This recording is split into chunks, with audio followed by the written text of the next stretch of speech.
Ini adalah kisah yang terjadi semasa aku menjadi pemandu lori. Bukan lori yang biasa-biasa, tapi lori yang besar.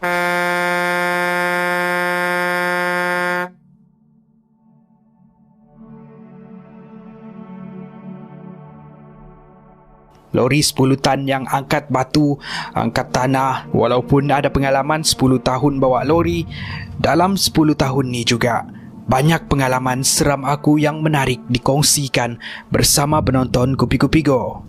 Ada satu hari itu, aku ditugaskan untuk hantar batu ke satu tapak pembinaan yang terletak jauh di dalam hutan. Aku akan turun dan menuju ke pejabat untuk mengambil dokumen-dokumen yang diperlukan.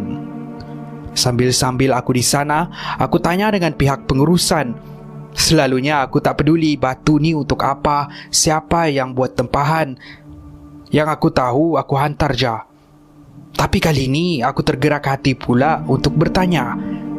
Dia orang cakap batu-batu tu akan digunakan untuk membina tapak perkuburan yang luas untuk menempatkan penduduk-penduduk di sekitar hutan tersebut.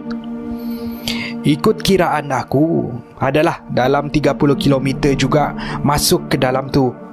Dengan jalan yang rosak lagi, aku jangka adalah dalam 8 jam juga aku masuk ke dalam. Sebenarnya ramai yang menolak kerja ni sebab jauh masuk ke dalam.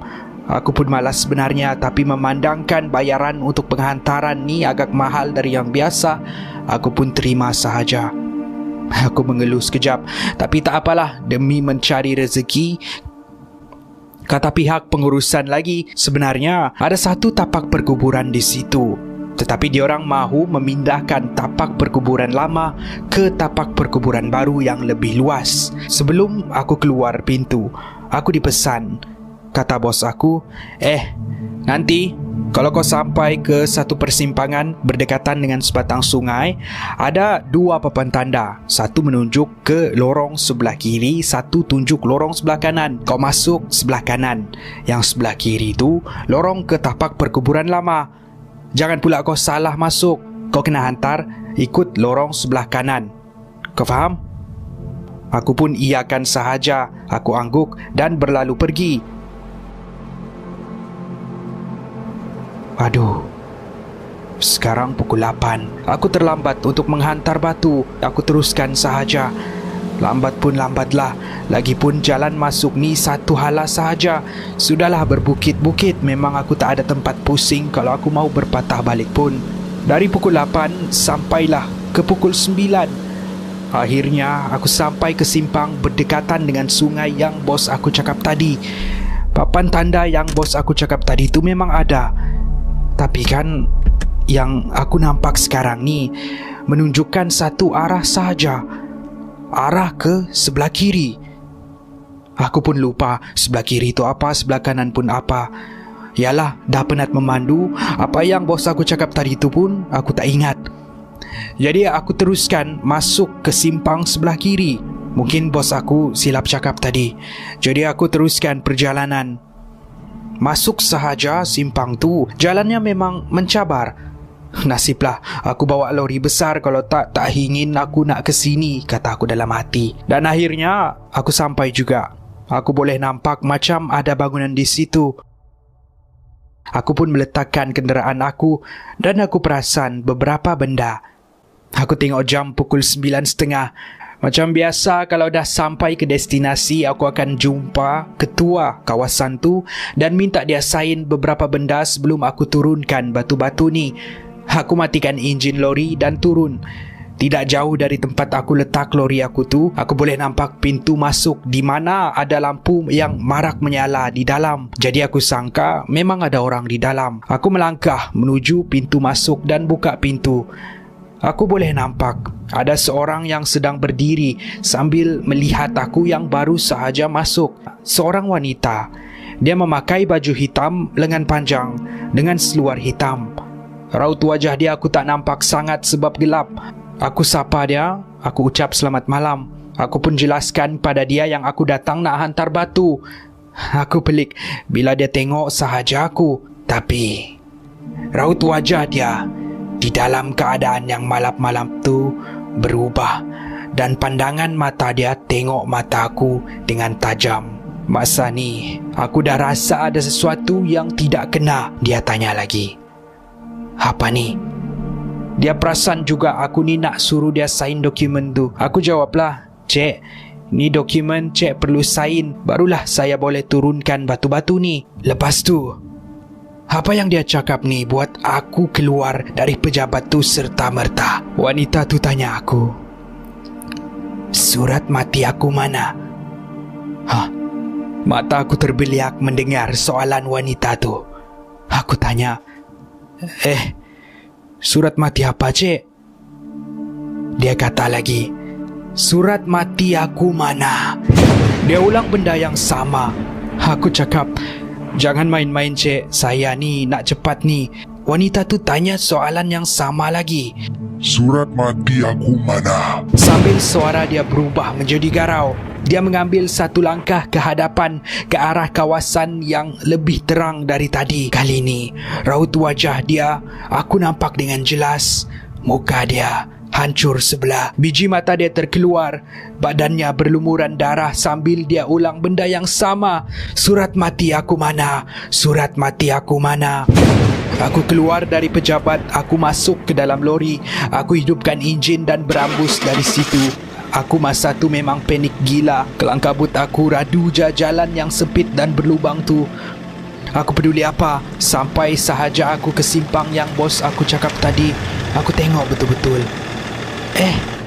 Kali ini ada dua papan tanda pula. Satu ke kiri bertulis tapak perkuburan lama, yang kanan pula tulis tapak perkuburan baru. Aduh, jahanam betul. Kenapa tadi tak ada benda ni aku nampak? Aku pun pusing masuk ke lorong kanan tapak perkuburan baru. Dan akhirnya aku sampai juga di tempat yang sepatutnya aku pergi. Rupanya tadi aku masuk ke tapak perkuburan lama. Lega aku rasa. Macam juga tadi, lepas aku meletakkan kenderaan, aku turun dari kereta dan cari pejabat pengurusan.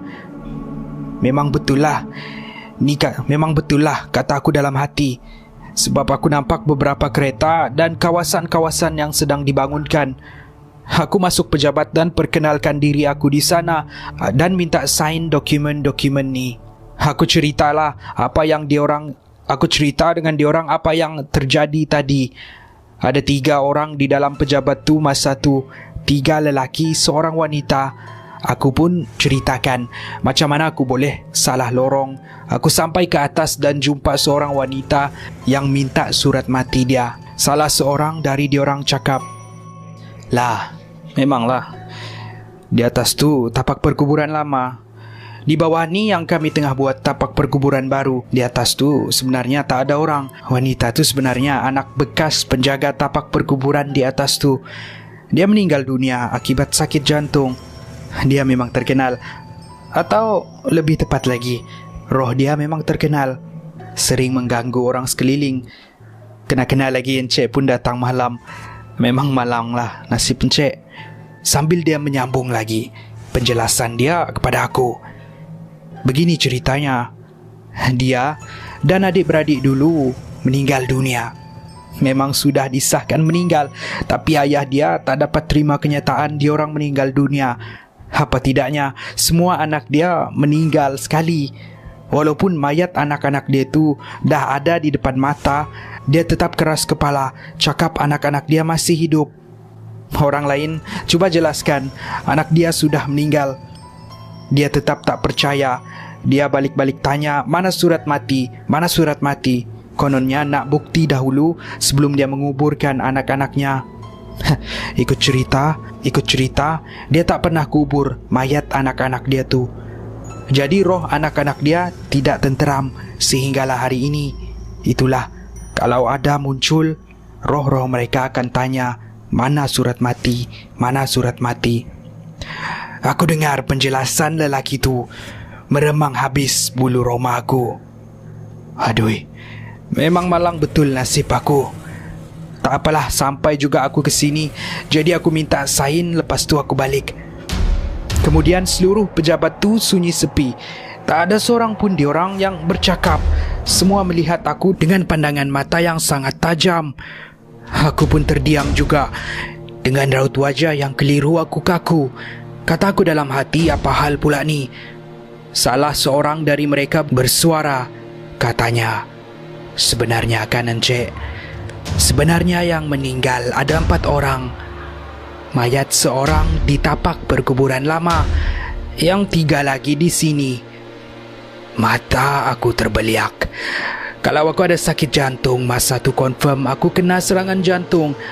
Badan aku menggigil. Aku rasa takut sangat. Bibir aku mahu sahaja menjerit, tetapi aku keras. Tiba-tiba, dengan serentak, diorang bersuara. Surat mati kami mana? Sangkaan aku betul.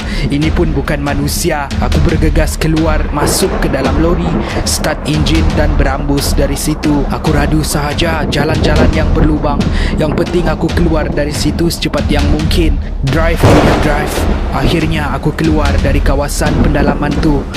Aku singgah ke kedai mamak dan tunggu di sana sampailah hari siang. Keesokan paginya, aku ceritakan apa yang terjadi dengan bos aku. Habis aku kena marah. Aku tak peduli. Biarkan aku kena marah kah, apakah,